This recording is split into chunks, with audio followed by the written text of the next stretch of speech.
Hello, and thank you for joining us at Come to the Table with Terry and Cherry. And we're here talking to you again some more about telling our story because in our She Rises series, we're talking about a woman who rises is available and that is available to help others. And we do that by sharing our story.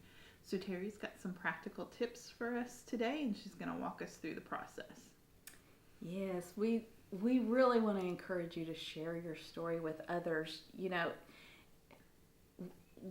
I think a lot of times when we think of sharing a testimony, we think of, you know, before the church or maybe in our small group, or we share our salvation story, how we came to know Christ.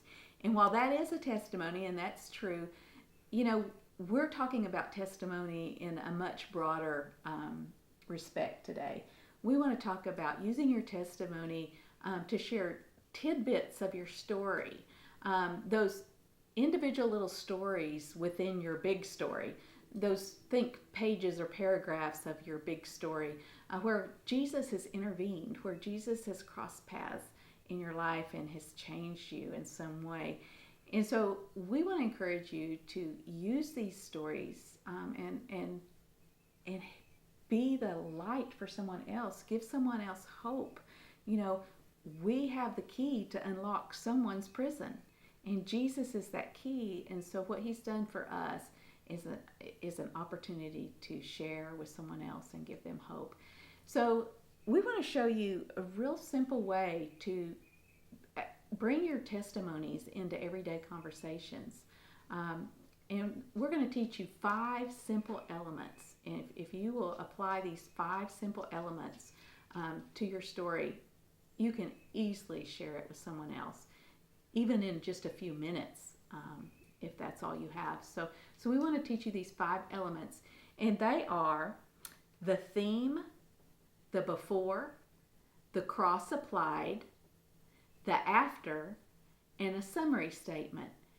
And so I really want to encourage you, memorize those 5 elements, because if we have these in our mind, and it will help us focus and really be effective in sharing pieces of our story to other people. So we're going to talk about these individually. We're going to talk about each of these elements. And as we do, Cherry is going to share one of her testimonies, a piece of her story with us, and show how to integrate each of these elements into a conversation with someone. So that's what we're talking about today, inserting your testimony into just everyday conversations with people. So let's talk about the theme. So the theme is really make a statement that really shares the point of your story. Say Cherry's going to talk about a financial testimony, and so perhaps she's encountered a coworker who's struggling financially, or somebody she's having conversation with, and so what does she want that person to know about Jesus, about God's way?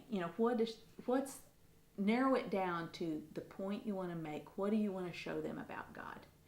And then integrate that into an opening for the testimony. So Cherry, let's do that. What would you want to tell someone? You're talking about your financial testimony. Mm-hmm. What do you want to show the person you're conversing with about God? Just that he's able, he's financially able, he is our provider, but also that his timing is perfect. It doesn't always happen in our timing, but his timing is good and it's perfect. He cares about our needs. So that's your main point you want to get across, that Jesus is our provider. He's a faithful provider, and will provide for our needs. He's trustworthy. He's trustworthy. Okay, so that's your point. So how would you open up a conversation? Maybe you've been prompted somewhat. How would you open up a conversation with someone? Right. Well, like you said, being prompted. So we need to be good noticers. What are people talking about? What are their pain points? What are the things that are troubling them? And so if somebody's just even, like, oh yeah, money's been really tight lately, I'm having trouble making my bills, it's a perfect opportunity to step in and just say, and I've been there. Like, I know what that's like. I can totally relate. And so that's just a good opener. Like, I can totally relate. Let me tell you. Right. Let me tell you about it. Right. Okay, so it's as simple as that. It's an entry point. The theme is an entry point into the conversation. So what do you want your story to tell about God? All right, so the second element we can integrate into our testimony is the before. And at this point, this is an opportunity for you to paint a picture of what your life was like and how the circumstances made you feel before the redeeming work of Christ was applied to the situation. And so, a lot of times, depending on the topic, what consequences were you suffering because of your actions or the actions of others? So this is the before. And when you're explaining the before, this is a time where if we're not careful, we'll go into way too much detail and really bog people down with the details of the story. Where you don't need to share all the details of the story, but this is, you want to express things that really relate to your theme. This is where the editing takes place. What was your life like before Jesus intervened in this situation, and what were you feeling? But only share those things that really relate to showing people that Jesus is the provider. Right. And he's trustworthy. Right. Okay. So, how would you integrate that into the conversation? Yeah. So in my testimony, God called me to college late in life. My husband had lost his job, and I fully expected that by the time I started school that he would have another job, but he didn't. And so I was driving over to campus the first day for student orientation with just enough gas in the vehicle to get there and get home, and no idea how I was going to get back to school. So I was really struggling and having conversations with God about it all the way over there. That how is this the right time? I was doubting his call. I was doubting our ability to make it happen. And I was stressed, and I was fearful, and I was worried, and I was, that's all exhausting. Yes. Because there's just so much stress and worry and fear. Even though I knew that he called me there, I was still experiencing all of these things. That is so relatable to me. I can really relate to that because I've been there too. My college days, I was in poverty. I didn't know from one minute to the next how I was going to pay my bills and rent and so forth. And I relate to those emotions. And that's what's important about the before, because that's really the connecting point. This is the opportunity to really connect with the person you're sharing with their pain or their struggle. Mm-hmm. And so it's an important part of sharing our story. So the next part of our testimony, the next element would be the cross applied. So you've shared with us, what your circumstances were, what it was like, how it was making you feel, what the struggle was. So now, let's talk about how the cross was applied, how the work of Jesus was applied. What was the turning point for you? What changed your mind and made you turn to Christ for help? Or what scriptural truth did you learn, that was that turning point to change your mind? And, why? Explain why and how that you decided to partake of all the work of the cross that Jesus has provided for us. So in your case, how would you share the cross applied? Sure. And so turning points are sometimes quick, like on a dime. But for me, sometimes I'm slow. And this was like a week-long process for me because, second time I had to go to the campus, just enough gas to get there, get home. This whole same conversation with God. How is this the right time? We don't have the money. Third day, same conversation, but about halfway into my conversation on my trip, and this was like while I was in the car, 45-minute drive to school, about halfway through it, God just like, Cherry, are you going to trust in me or your finances? Don't you love it when God gives you those pointed questions? Yeah, I was like, ouch. And so my prayer that morning just changed. It was like, okay, God, help me with my unbelief. Like, I want to trust you. I want to believe this is all going to work out. I don't see how that's going to happen, so help me. And then when I got to school, my first class that day was Life of Jesus, with just a really well-versed pastor. And he decided we were going to talk about context that day. And he brought us to a verse that we all know very, very well. Jeremiah 29:11, for I know the plans that I have for you, plans to prosper you, and not to harm you, declares the Lord. But he said, we need to back up. Let's go back to the beginning of this chapter and let's take a look at what's going on in the life of the Israelites. And they had just been carried off into captivity.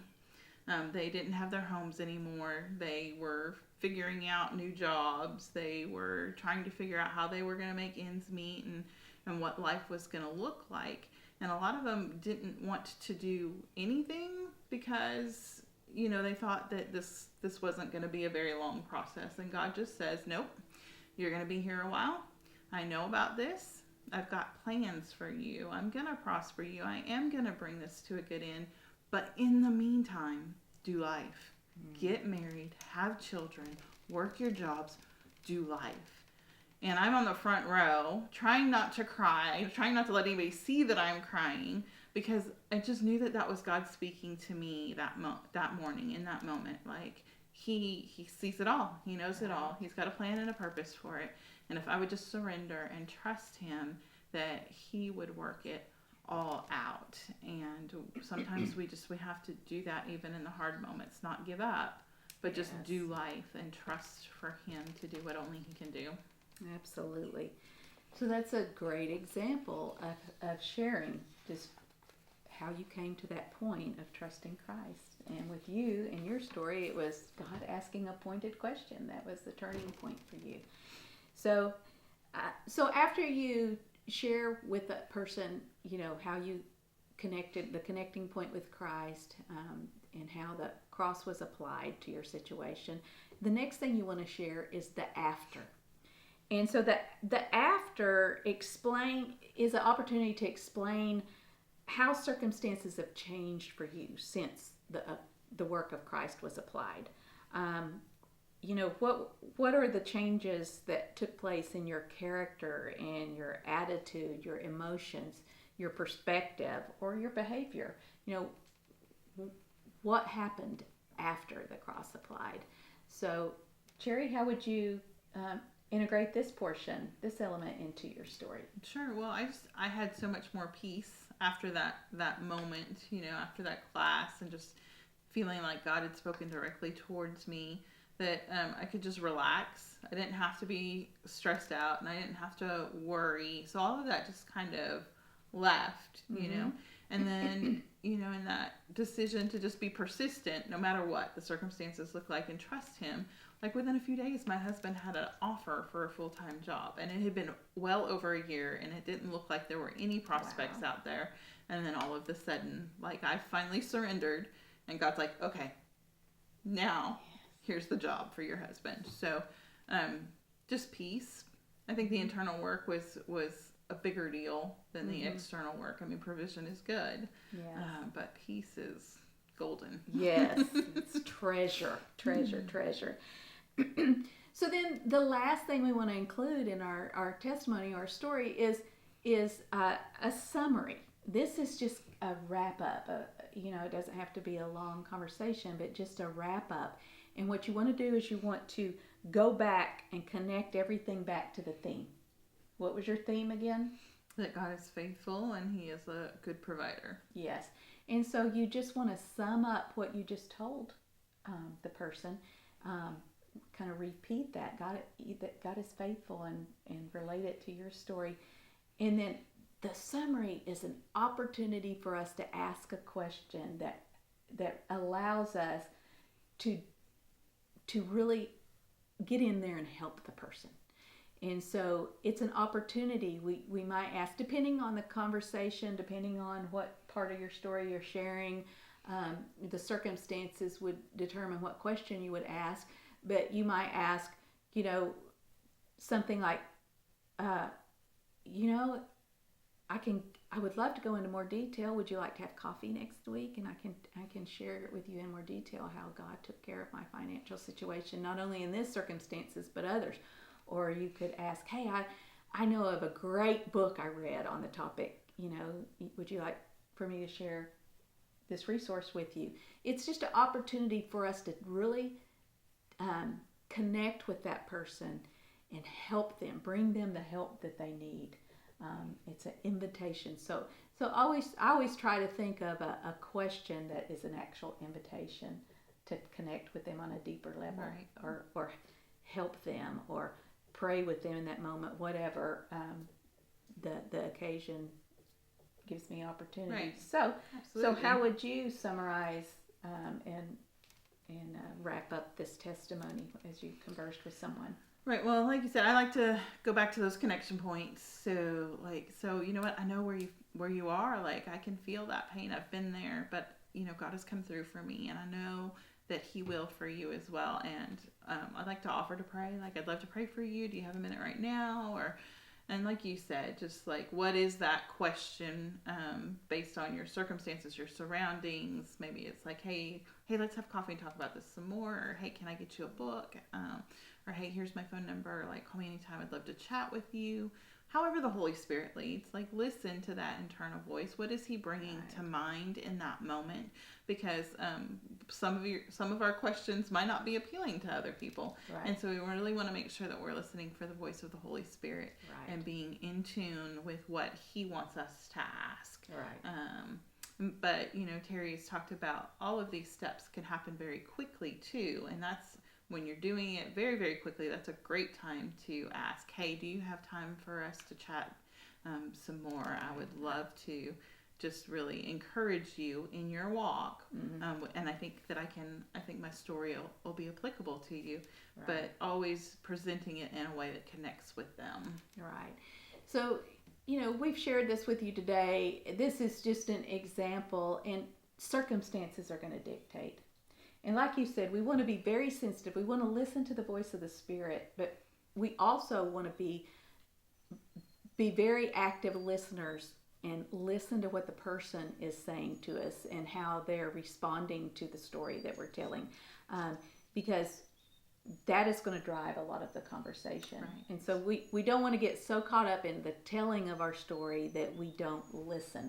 And so we want to listen to the Holy Spirit, listen to the person that we're speaking to, and the circumstances are going to drive the conversation, because honestly, you can get these 5 elements into a 3 to 5 minute interaction, and then depending on your circumstances, that person may be asking a lot of questions on the way, and it may end up being a long conversation where you can add a lot of detail. So the circumstances are going to dictate, the sharing. But my point is, if you'll just remember these 5 elements, you can effectively communicate your story. Absolutely. So we just hope that you will take opportunities this week to share pieces of your story. And we hope you'll join us next week, because next week we're going to go over these points again, and we're going to review them. But this time we're going to use these points to share a piece of my story. And so we hope you'll join us for that. Yes, I'm looking forward to having Terry on the hot seat. No, we are so glad that you have joined us. Don't forget, at the end of the video, you will find all of the links to all of the places that you can connect with us.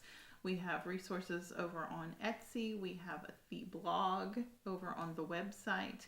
We have the She Rises group on Facebook. We would love for you to join us there. We want to connect with you, and we just want to walk on this journey of spiritual growth with you. And we do a lot of communicating there as well with a group of just great women who are there asking great questions and giving good insight. So we hope that you will join us, and we are looking forward to seeing you next time.